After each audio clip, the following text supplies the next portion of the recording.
Hello বন্ধুরা, আজকে একটু ফুড ব্লগিং করতে ইচ্ছা করলো। বাড়িপুরে গেছিলাম একটু কেনাকাটা করতে, তখন দেখলাম যে এই নতুন দোকানটা Sharma house Baripur branch.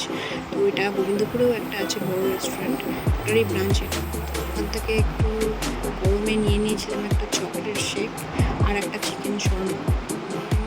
Test মোটামুটি ছিল, তো কিন্তু শর্মাটার মানে প্রাইসটা খুব অ্যাফোর্ডেবল। শর্মাটা নিয়েছিল, চিকেন শর্মাটা 60 টাকা মতো, আর শেকটা নিয়েছিল 100 টাকা। তো ঠিকই আছে, এই প্রাইসটা সব জায়গায় ভ্যারি করে।